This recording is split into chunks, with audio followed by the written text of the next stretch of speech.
Now Joab, the son of Zeruiah, perceived that the king's heart was toward Absalom. And Joab sent to Tekoa, and fetched thence a wise woman, and said unto her, I pray thee, feign thyself to be a mourner, and put on now mourning apparel, and anoint not thyself with oil, but be as a woman that had a long time mourned for the dead, and come to the king, and speak on this manner unto him. So Joab put the words in her mouth. And when the woman of Tekoa spake to the king, she fell on her face to the ground, and did obeisance, and said, Help, O king. And the king said unto her, What aileth thee? And she answered, I am indeed a widow woman, and my husband is dead. And thy handmaid had 2 sons, and they 2 strove together in the field, and there was none to part them, but the one smote the other and slew him.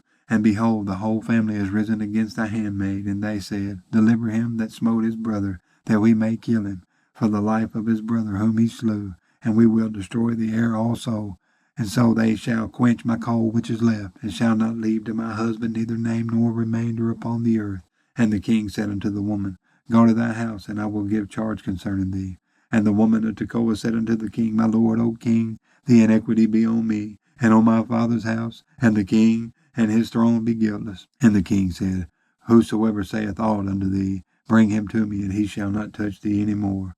Then said she, I pray thee, let the king remember the Lord thy God, that thou wouldest not suffer the revengers of blood to destroy any more, lest they destroy my son. And he said, As the Lord liveth, there shall not one hair of thy son fall to the earth. Then the woman said, Let thy handmaid, I pray thee, speak one word unto my lord the king. And he said, Say on. And the woman said, Wherefore then hast thou thought such a thing against the people of God? For the king doth speak this thing as one which is faulty, in that the king doth not fetch home again his banished. For we must needs die, and are as water spilled on the ground, which cannot be gathered up again. Neither doth God respect any person, yet doth he devise means that his banished be not expelled from him. Now therefore that I am come to speak of this thing unto my lord the king, it is because the people have made me afraid. And thy handmaid said, I will now speak unto the king. It may be that the king will perform the request of his handmaid, for the king will hear, to deliver his handmaid out of the hand of the man that would destroy me and my son together out of the inheritance of God. Then thy handmaid said, The word of my lord the king shall now be comfortable. For as an angel of God, so is my lord the king to discern good and bad. Therefore the Lord thy God will be with thee. Then the king answered and said unto the woman, Hide not from me, I pray thee, the thing that I shall ask thee. And the woman said, Let my lord the king now speak. And the king said, Is not the hand of Joab with thee in all this? And the woman answered and said, As thy soul liveth, my lord the king, none can turn to the right hand or to the left from all that my lord the king hath spoken. For thy servant Joab, he bade me, and he put all these words in the mouth of thine handmaid, to fetch about this form of speech. Hath thy servant Joab done this thing? And my lord is wise, according to the wisdom of an angel of God, to know all things that are in the earth. And the king said unto Joab, Behold now, I have done this thing. Go therefore, bring the young man Absalom again. And Joab fell to the ground on his face, and bowed himself, and thanked the king. And Joab said, Today thy servant knoweth that I have found grace in thy sight, my lord, O king, and that the king hath fulfilled the request of his servant. So Joab arose and went to Geshur, and brought Absalom to Jerusalem. And the king said, Let him turn to his own house, and let him not see my face. So Absalom returned to his own house, and saw not the king's face. But in all Israel there was none to be so much praised as Absalom for his beauty. From the sole of his foot even to the crown of his head there was no blemish in him. And when he polled his head, for it was at every year's end that he polled it, because the hair was heavy on him, therefore he polled it.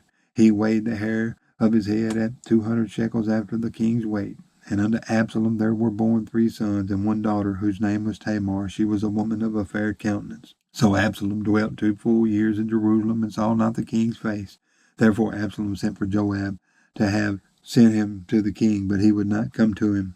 And when he sent him again the second time, he would not come. Therefore he said unto his servant, See, Joab's field is near mine, and he hath barley there. Go and set it on fire. And Absalom's servant set the field on fire. Then Joab arose and came to Absalom unto his house, and said unto him, Wherefore hath thy servant set my field on fire? And Absalom answered Joab, Behold, I sent unto thee, saying, Come hither, that I may send thee to the king to say, Wherefore am I come from Geshur?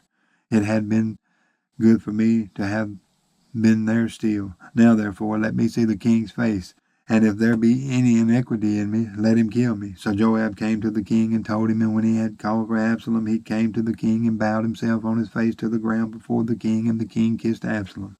And it came to pass after this that Absalom prepared him chariots and horses and 50 men to run before him. And Absalom rose up early and stood beside the way of the gate. And it was so that when any man that had a controversy came to the king for judgment, then Absalom called unto him and said, Of what city art thou? And he said, Thy servant is of one of the tribes of Israel. And Absalom said unto him, See, thy matters are good and right, but there is no man deputed of the king to hear thee. Absalom said moreover, Oh, that I were made judge in the land, that every man which hath any suit or cause might come unto me, and I would do him justice. And it was so that when any man came nigh to him to do him obeisance, he put forth his hand and took him and kissed him. And on this manner did Absalom to all Israel that came to the king for judgment. So Absalom stole the hearts of the men of Israel. And it came to pass after 40 years that Absalom said unto the king, I pray thee, let me go and pay my vow which I have vowed unto the Lord in Hebron.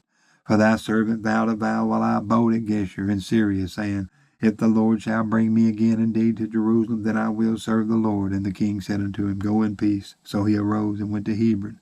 But Absalom sent spies throughout all the tribes of Israel, saying, As soon as you hear the sound of the trumpet, then you shall say, Absalom reigneth in Hebron.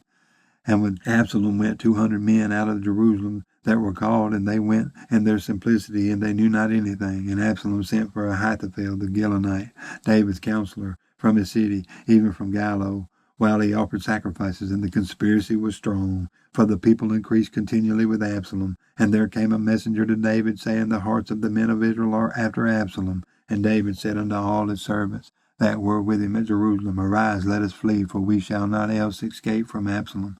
Make speed to depart, lest he overtake us suddenly, and bring evil upon us, and smite the city with the edge of the sword. And the king's servant said unto the king, Behold, thy servants are ready to do whatsoever my lord the king shall appoint. And the king went forth, and all his household after him. And the king left 10 women, which were concubines, to keep the house. And the king went forth, and all the people after him, and tarried in a place that was far off. And all his servants passed on beside him, and all the Kerethites, and all the Pelethites, and all the Gittites, 600 men which came after him from Gath, passed on before the king. Then said the king to Attai the Gittite, Wherefore goest thou also with us? Return to thy place, and abide with the king, for thou art a stranger, and also an exile. Whereas thou camest but yesterday, should I this day make thee go up and down with us, seeing I go whither I may? Return thou, and take back thy brethren. Mercy and truth be with thee. And Attai answered the king and said, As the Lord liveth, and as my lord the king liveth, surely in what place my lord the king shall be, whether in death or life, even there also will thy servant be.